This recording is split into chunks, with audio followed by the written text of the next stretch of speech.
కార్యక్రమంలో ఈ వైస్ సభ్యులు కూడా రావడం జరిగింది.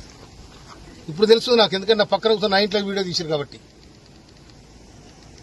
అయితే నేను వాళ్ళతో మాట్లాడే సందర్భంలో మరి ఎవరు తీసుండో నాకు తెలియదు. నేను వాళ్ళు వస్తే నా ఇంట్లో వాళ్లకు ఛాయ్ ఇచ్చి మంచినీళ్ళు ఇచ్చి మర్యాద చేసి నా దగ్గర కూర్చొని పెట్టుకున్నా. ఏ ఎమ్మెల్యే కూడా కూర్చొని పెట్టుకోవడం. నా దగ్గర కూర్చొని పెట్టుకుంటే నేను ఛాయ్ ఇస్తే నా ఛాయల్ని ఇసం పోసిరు, వాళ్ళని ఛాయ్ ఆగిపోయారు. ఇది తీన్మార్ మాలిగాడు చేసిన లెక్క. ఇది వారి మనసులు ఇవాళ ఒక మందుల సామెలంటోడు నికారసన ఉద్యమకారుణ్ణి ఇవాళ తుంగతుర్తి ప్రజలు నన్ను దీవించి ఈ విధంగా గెలిపించారు.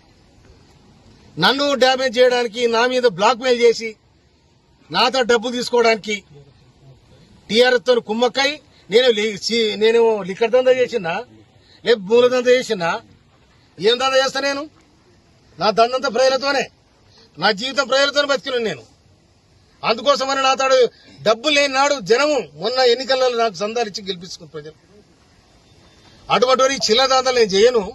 కానీ చిల్లరేషాలు వేసి ఇవాళ ఎవడైతే నా మీద వీడియో తీసుండో వాడు పోయి ఇవాళ ఆ తీర్మానం మలయ స్టూడియోలో కూర్చుంది. మరి అతను చేపించినాడు అనుకోవాలా, ఎవరు చేపించాడు అనుకోవాలా? నేను అందుకోసం దీన్ని చట్టపరంగా ఇవాళ ఒక దళితుడు, ఒక మాదిగ వ్యక్తి రాష్ట్ర ప్రభుత్వంలో ఉండడం ఇష్టం లేదా? బీసీలు అంటారు, ఎస్సీలు అంటారు, ఎస్టీలు అంటారు, సామాజిక న్యాయం. ఎక్కడ పోయినా సామాజిక న్యాయం ఇదేనా? బ్లాక్ మెయిల్ వాళ్ళకి ఇలా సామాజిక న్యాయం ఇదేనా?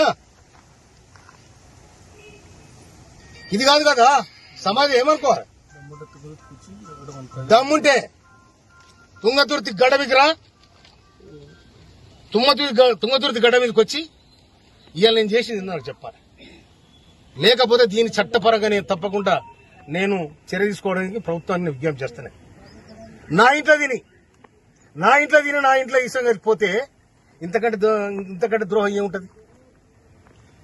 వాటిని నాకు ఫోన్ చేసి ఇంకా నీ వీడియోలు ఉన్నాయంటే, వీడియోలు అన్ని మంచి నూక్కోరా నువ్వు, అన్ని మంచి నూక్కో, ఏడు నువ్వు నూక్కో కొడక. మళ్ళా కనుక ఇది వస్తే తొక్కి నేను కదరే తొక్క చూసుకో. నేను మందల సాబరెడ్డి ఏమనుకున్నారు మీరు? నేను మా కార్యకర్తలు దాచుకుంటే న్యాయం కోసం తుంగతుర్తి పోరుగడ్డ కొట్టని గడ్డ. కానీ మమ్మల్ని బ్లాక్ మెయిల్ చేసి, మమ్మల్ని చీటింగ్ చేసి నా ఇంటికి వచ్చి నా దగ్గర తిని నాకు వీడియో తీపిస్తారా మీరు? నేను ఇవాళ సమాజంలో ఒక మార్పు రావాలి, గుర్తింపు రావాలి, ఒక సమాజం ఈ విధంగా ఉండాలని ఇవాళ కాంగ్రెస్ ప్రభుత్వం, ఇవాళ రేవంత్ రెడ్డి ప్రభుత్వం మేము విజ్ఞప్తి చేస్తే మాకు ఏబిసిడి వర్గీకరణ చేసింది. మాదిగ మంత్రి కావాలని కొట్లాడినా మేము. కొట్లాడి అధిష్టానం పోయి ఇవాళ మాదిగ మంత్రిని తీసుకొచ్చిన వాళ్ళ ప్రధాన పాత్ర వహించిన నేను. నా తమ్ముడు ఎమ్మెల్యేని అందరిని అక్కడ చిన్నోళ్ళు, నేను చెప్తే వినరు వాళ్ళు. అరే తమ్ముడు, మనము చెదిరిపోతే ఆగమైతే వద్దురా, రాష్ట్ర ప్రభుత్వానికి మనం విజ్ఞప్తి చేస్తే మనకు మంత్రి పదవి వస్తుంది, సామాజికంగా మాదిగలకు కూడా అవకాశం ఉంటుందని చెప్పి నా ప్రయత్నం చేసిన. ఈ ప్రయత్నం కూడా మీరు ఓర్వలేకపోతున్నారు. మీరు ఓర్వలేకపోయినా ఓర్చున్నారు, అది నీ కర్మ. కానీ ఇవాళ సమాజంలో చెప్పే మాటలు ఒకటి, చేసేది ఒకటి, చీటింగ్ దందాలు, మాఫియా గ్యాంగులు ఏమంటారంటారు, నా దగ్గర చూపెడతారా? అందుకోసమనే ఇవాళ నేను నా మీదనైతే ఎవరైతే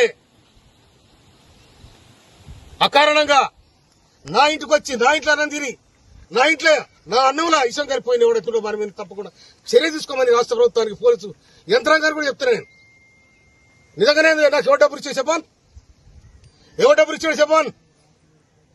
వాళ్ళు వస్తే తప్పకుండా అన్ని వ్యవహారాలు మాట్లాడతాం. ఒక మనిషి ఇంటికి వచ్చినప్పుడు ఉత్తు వచ్చి కూర్చున్నా కూడా ఏం జరుగుతుంది, తుంగతుర్తి ఏం జరుగుతుంది, రాష్ట్రం ఏం జరుగుతుందని మాట్లాడతాం. సార్ అంటే ఆ వీడియో వ్యవహారం అంటే ఉద్దేశపూర్వకంగానే జరిగిందంటారా లేదంటే